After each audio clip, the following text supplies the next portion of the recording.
Assalamualaikum warahmatullahi wabarakatuh. Bagaimana kabarnya anak-anak?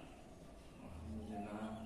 Sebelum kita memulai pembelajaran pada sore hari ini, alangkah lebih baiknya kita berdoa terlebih dahulu. Silakan ketua kelas memimpin doa pada sore hari ini.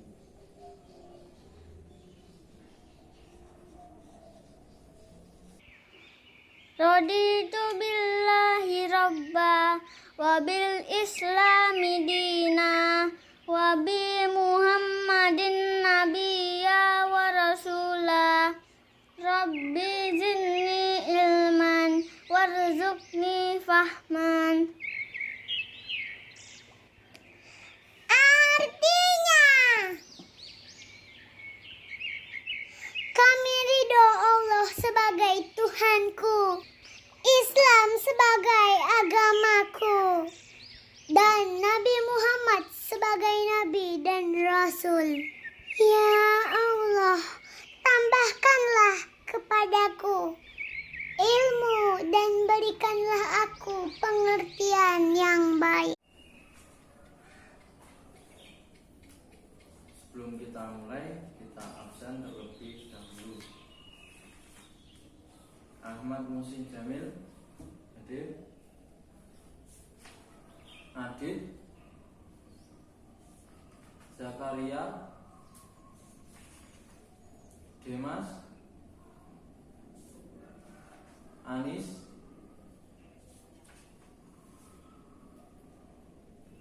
Eliana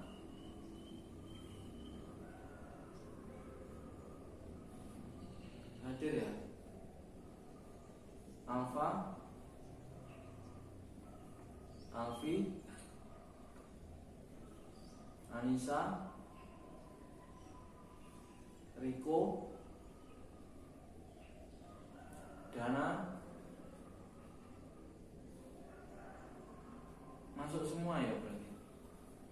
Oh iya.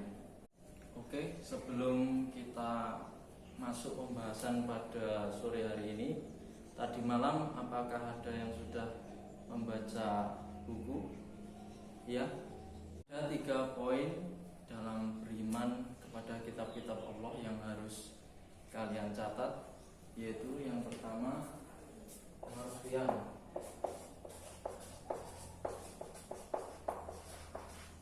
yang kedua fungsi, yang ketiga yaitu macam-macam.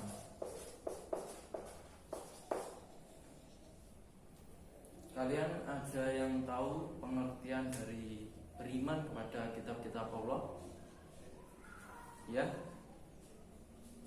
Ya, beriman kepada kitab-kitab Allah yaitu mempercayai dan meyakini bahwa Allah telah menurunkan kitab-kitabnya kepada Rasul yang berisi wahyu untuk disampaikan kepada umatnya. Jadi, kitab itu turunnya itu dari Allah dengan perantara Rasulnya. Dan selanjutnya fungsi. Ada yang tahu fungsi dari beriman kepada kitab-kitab Allah? Ya, yang belakang? Tidak tahu? Yes. Fungsi dari beriman kepada kitab-kitab Allah yaitu sebagai petunjuk hidup agar manusia di dunia terarah seperti manusia semestinya. Maksudnya di sini manusia terarah di dunia yaitu manusia yang taat beribadah dan dapat bermanfaat bagi manusia lainnya. Selanjutnya poin yang ketiga yaitu macam-macam kitab Allah. Ada yang tahu berapa jumlah kitab-kitab Allah?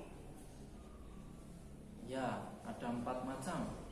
Sebutkan. Yang pertama Taurat, Zabur, Injil, dan Al-Quran.